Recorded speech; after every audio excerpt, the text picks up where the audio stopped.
Gente, uma parte muito importante de transporte de calor por radiação são os chamados fatores de vista, tá? O que são fatores de vista? Vamos começar lentamente, né, explicando passo a passo o que eles significam. Bom, a definição está aqui, tá? Um fator de vista é a fração da radiação que deixa uma superfície 1 e atinge outra superfície 2. Tá? A definição é bem simples. Vejam, ó.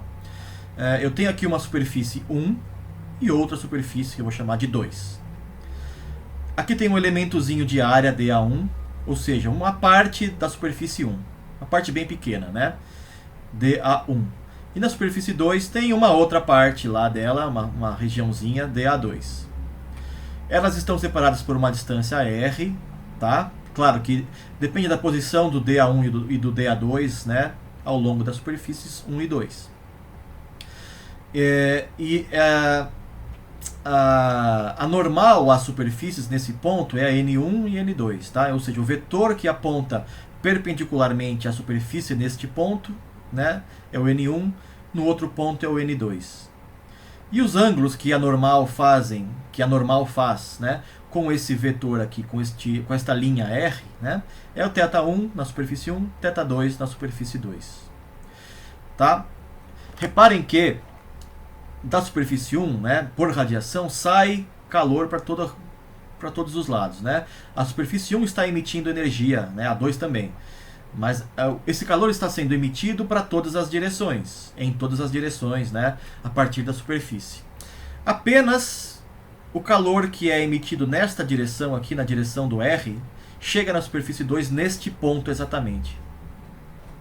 Por exemplo, a superfície 1 está emitindo calor, por exemplo, aqui nesta direção.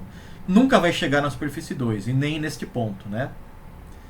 Existe apenas uma fração da radiação que vai de 1 até 2. Quem mede isso é o fator de vista, F12. Bom, fazendo as contas, né, eu não vou entrar nos detalhes sobre como isso é deduzido nem nada, mas o fator de vista é dado por essa expressão complicadíssima aqui, né, ó, que está fazendo a soma, né, por toda a área 1, toda a área 2, a soma integral, né, de todas as radiações possíveis de todas as pequenas regiõezinhas dA1 e dA2 do material 1 e do material 2. Tá? Ele está somando tudo, né? Para essa dA1 com esse dA2 existe uma certa quantidade de energia. Você tem que somar, fazer a integral em toda a superfície 1 e em toda a superfície 2, em dA1 e dA2, para ver toda a energia que sai de 1 e que ao mesmo tempo consegue chegar em 2, né? Esta aqui é a expressão matemática. Eu não vou entrar em detalhes sobre isso, não. O importante é esta taxa de transferência de calor que sai de 1 e chega a 2, que a gente chama de E12. E12, né, vou falar de novo, né? E12 é a taxa de transferência de calor que, a partir da superfície 1, chega na superfície 2.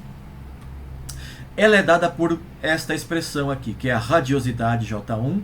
Lembrando que a radiosidade, deixa eu voltar aqui, ó, é a soma de E mais ρg, né? Ou seja, tudo que sai da superfície é o J, radiosidade. Certo? Tudo que é, porventura, refletido de outros lugares, o ρg, e o que está sendo efetivamente emitido pela superfície, o E.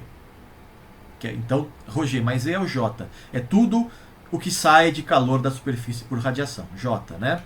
Então, J1 aqui é todo o calor que sai da superfície 1. Multiplica pela área para ter a taxa, né? Porque o J1 é um fluxo. Tá? J1 é fluxo, vezes a área é a taxa.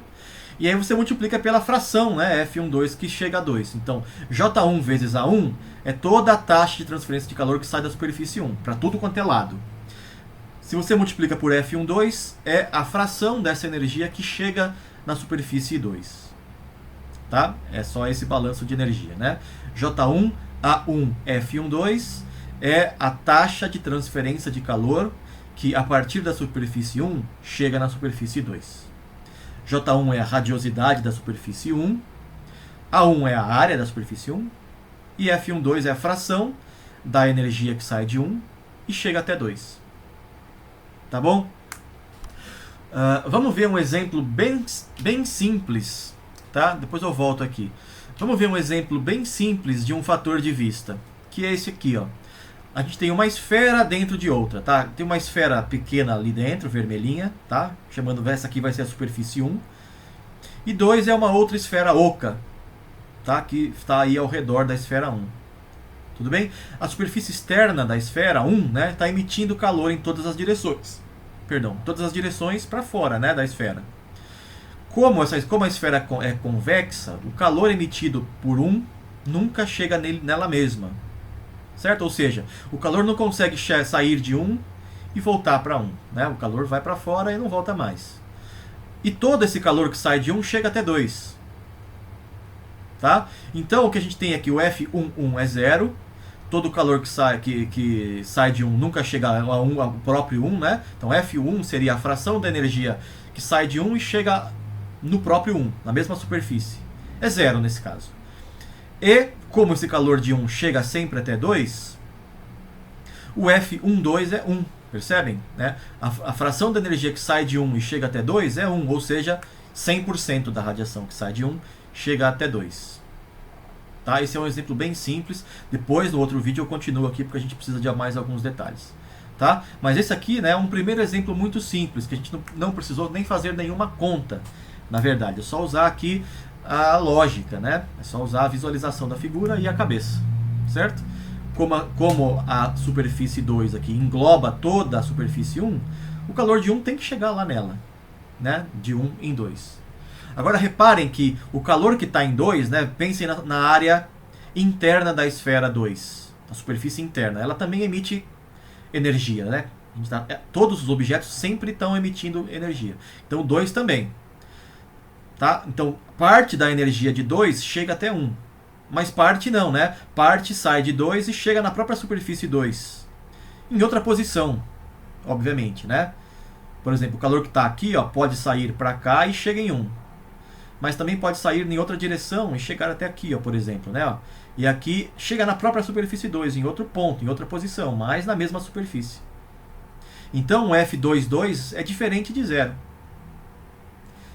Tá? Então pode ser que alguma superfície ilumine ela mesma, né? A gente usa sempre essa palavra de iluminação, quer dizer, no sentido de que uma superfície pode irradiar ela mesma, né? O calor pode sair de uma superfície e chegar na própria superfície, em outra posição, obviamente, mas é a mesma superfície, tá? Então depois a gente vê uma maneira de calcular esses outros fatores de vista que estão nesse problema, tá? No próximo vídeo eu vou fazer isso. Então até daqui a pouco, valeu!